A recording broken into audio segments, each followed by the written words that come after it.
Good afternoon, everyone. So let us discuss this afternoon the theories as well as the approaches and guiding principles and methods in teaching and learning process. The first one, we have the active learning. So it is already discussed last time about the learning by doing. So the first one is the active learning. So it is learning by doing. So when we say active learning, so it is a set of strategies. It is responsible for learning with the student. So the first one there is what we have, the discovery learning. So discovery learning is the type of teaching technique. So it is based on the constructivist approach. So refers to the type of learning where the student actively engage with the topic and environment to learn about it. It involves also with the student taking an active role in their learning process by using the information they already know to manipulate their environment to get the desired results and continuously updating themselves by using various sources to gather new information. So as a whole, idea is to get away from the lecture method of teaching. So, the teacher tells what is to be learned and instead discovers this lesson themselves. So, we have here several examples of discovery learning can be seen in everyday classroom activities. The first one is making mistake. So, this is an example of discovery learning. So there is no better way to learn what not to do than making mistake. So making mistake in a safe space provided in the classroom. So in fact, the hit and trial method used in solving various mathematical equation encourage students to try every possible way to solve the problem so that they can make mistakes, learn from them, and discover the most effective method by themselves. So another examples of discovery learning is what we call the perspective seeking. So ano naman yung tinatawag na perspective seeking? So when learners seek the opinions of their peers or their teachers, they end up seeing a side of things that might not have been visible to them. So taking different perspectives and respecting even the ones that might differ from their own help students in discovering more ways of looking at and perhaps even solving the same problem. We have here the third one is doing assignments. So when doing assignments, so students often have to engage in independent research. So they gather information from various sources like books, the internet, and any other various methods like interviewing the people they know. As well as we have listening to podcasts, we have watching documentaries. So they also engage in a critical analysis of the sources of information, which helps them discover what information is actually true and reliable. The fourth one is what we call debating. So, engaging in a spirited exchange of ideas where different individuals take different and often opposing sides helps in solidifying and articulating the information the individual already knows. So, it helps also in finding out perspectives as well as the opinions and facts that might have been unknown to the person before and incorporating this new information to reevaluate one's stance on the matter. So the fifth one is what we call reading a book. So when we read a book, we don't just read what happened to a character. So tama?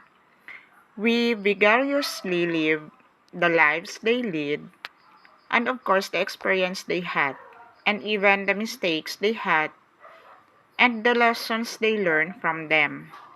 So, additionally, reading books and stories help us discover the life lessons of the character as well as the authors, and also gives us a chance to make our interpretation of what they wrote.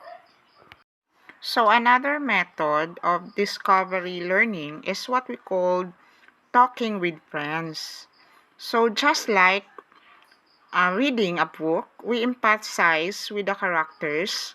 When we talk to our friends and hear about their experience, both good and bad, we empathize with them. So, this empathy also helps in discovering various emotional states the individual might not have experienced firsthand, as well as several new things to try, like an interesting new game to play or some nice music to listen to. So, as well as the individual learns from the experience of the friends they empathize with. So, the next one we have keeping up with the news. When an individual listens to the news, so they found out about new things that enhance their knowledge.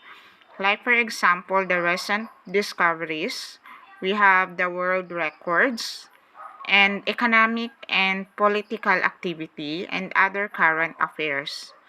So the individual also uses their already existing repertoire of knowledge to interpret and understand the news items. So, for example, while listening to the news about a football match, the individual will use their understanding of the game and its rules to find out how the match went. Another one, we have the playing games. So, playing a physical games, so like fire and ice or cricket, requires the individual to make use of whatever object and space are available to them. So they will have to reform and as well as adapt the rules of the game according to their environment, and sometimes might even have to come up with a new game altogether. Okay, another one, we have a hands-on project. So this is very important because working on hand-on project like making a model for one social science class, or a painting a picture of an art class, or else you are performing an experiment for science class, requires the individual to draw on their existing knowledge to manipulate the object in their environment and get the desired result.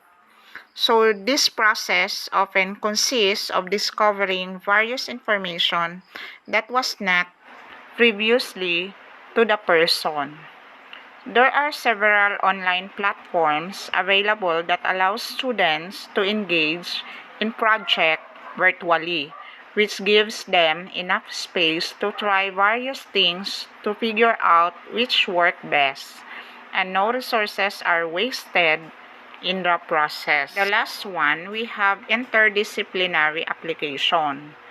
So, applying this theoretical knowledge acquired in the classroom, which require the individual to use and adapt the information they already know to the current environment. So, this often takes an interdisciplinary route where information from one subject comes in handy in other subjects and areas of life. So, for example, you are using the scientific principle of gravity to figure out how to throw the ball through the hoop, using trigonometry to find the shortest route. So, understanding the historical context and background of a piece of art or literature.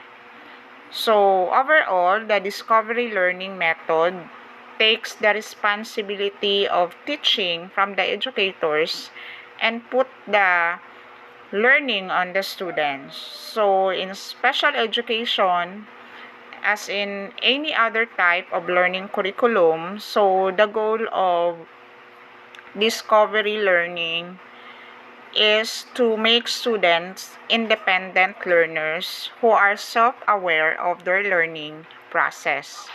and actively engage in their own education as well.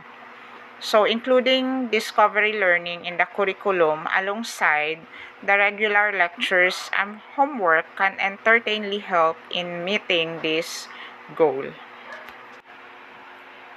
Another one, we have problem-based learning. So, according to Sandy Huda, we create learners who are life ready so that they can apply their knowledge to real life situation. So, in this problem based learning, the students learn about a subject through the experience of answering an open ended issue, discover in trigger material while using the problem based learning approach. So, PBL or problem based learning approach does not emphasize problem solving with a clear answer. So it does not provide opportunities for the development of other desired abilities and traits, but knowledge gain, improved group cooperation, and communication are included in this. So with this approach, so difficult, open-ended situation with no correct solution serve as the basis for learning. So the situation and problems provided are situation specific. So the students work in a small collaborative groups, here as independent. So proactive investigator and problem solvers. So a remedy is then decided upon and put into practice when a major issue has been recognized. So, by directing the learning process and, of course, encouraging an environment of inquiry, teachers take on the role of learning facilitators. Another example of active learning is what we call the experiential learning. So, ano ba yung tinatawag na experiential learning? So, when broken down in simplest form means learning by doing. However, in some cases, so experiential learning can also take a vicarious path where individuals learn through other experience. So, apart from other academic and executive skills, experiential learning is said to enhance emotional and soft skills. Experiential learning is a powerful pedagogical tool.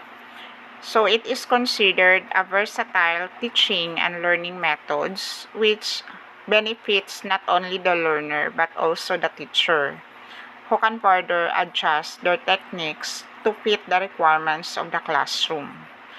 So there has been extensive research on the applicability of the experiential learning approach in various fields.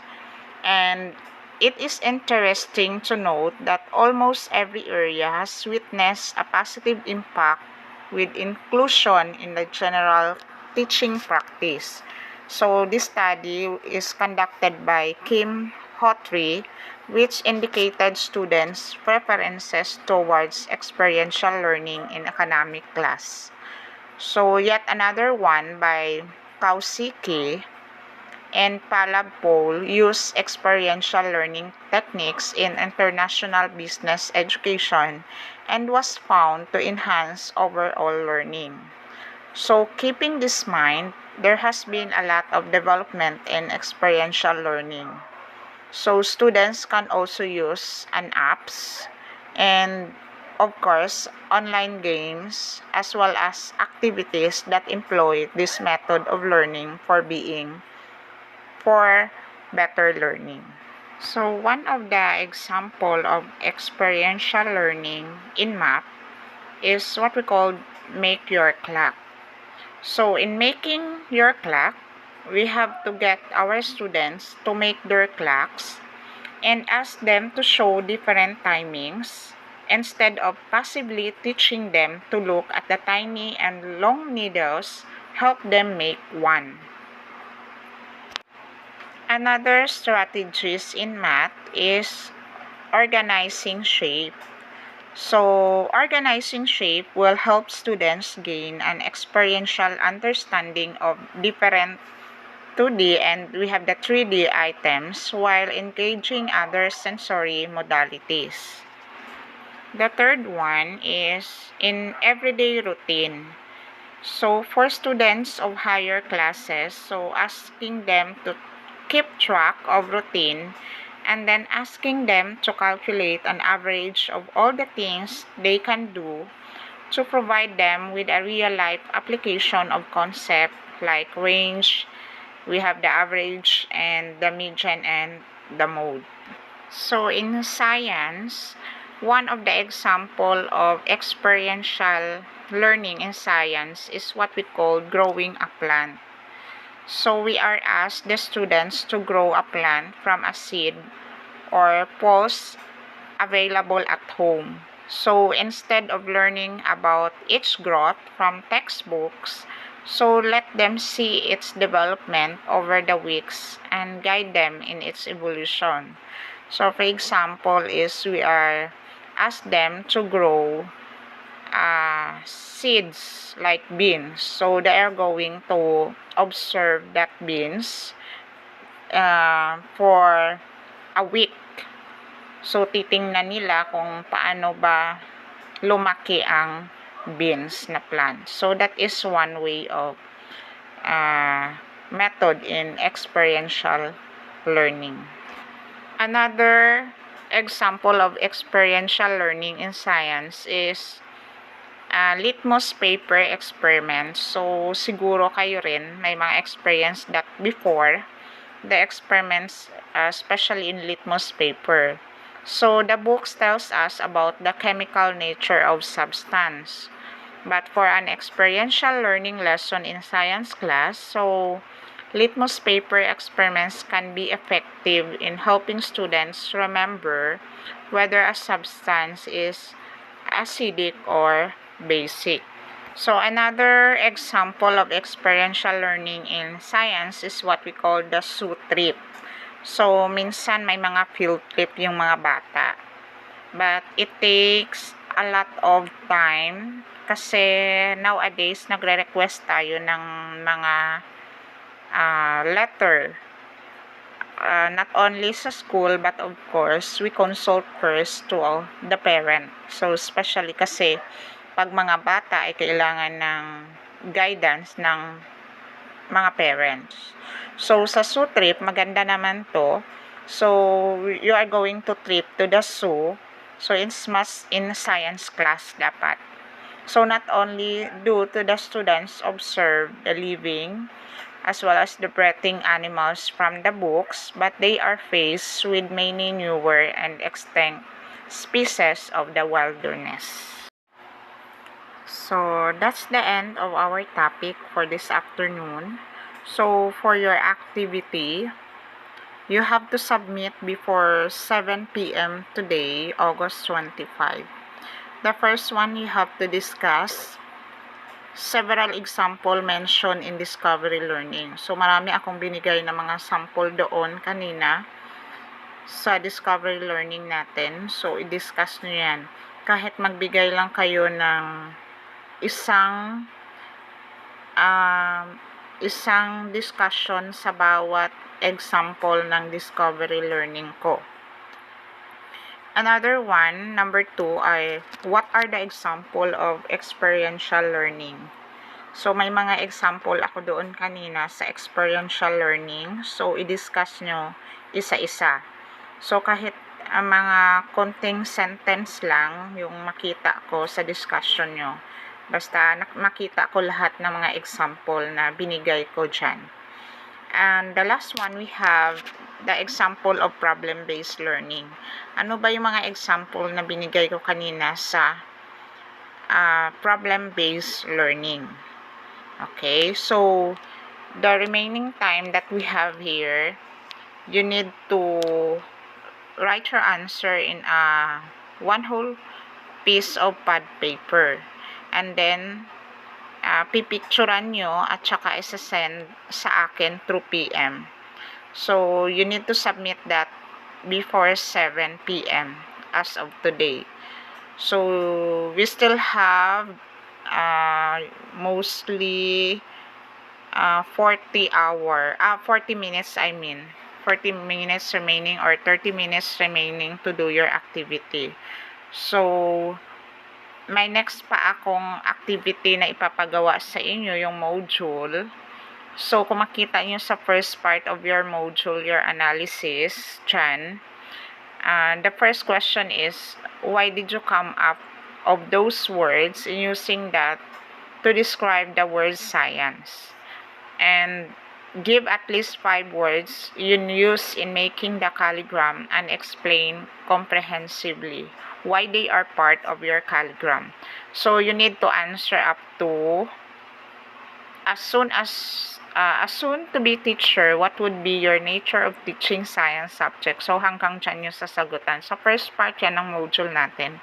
That is page 38 up to 39. Yun yung first part ng module natin. So this activity is to be submitted by Monday na.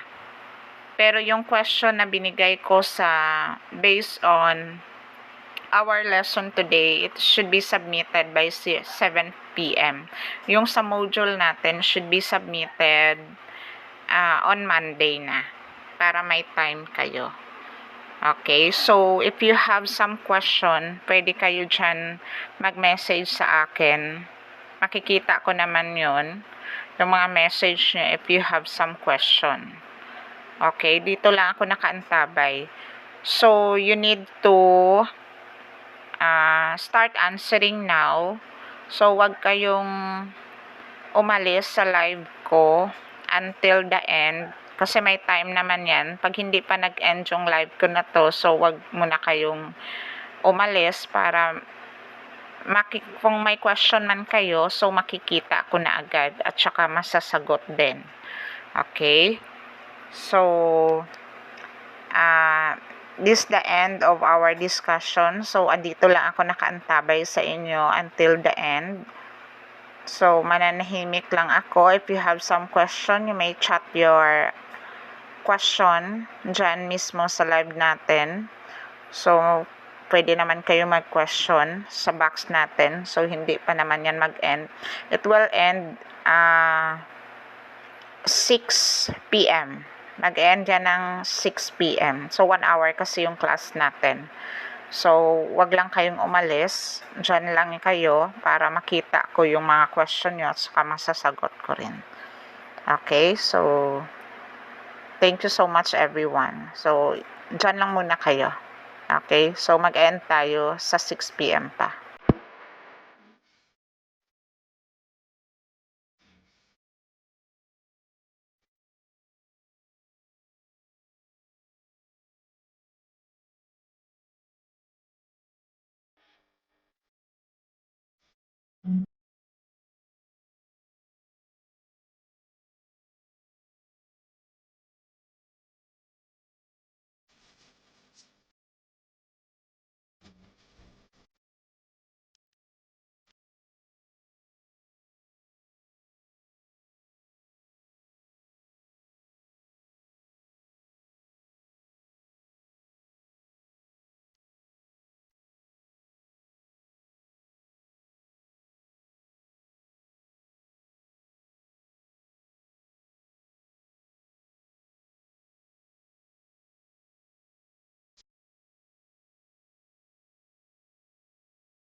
How wonderful would it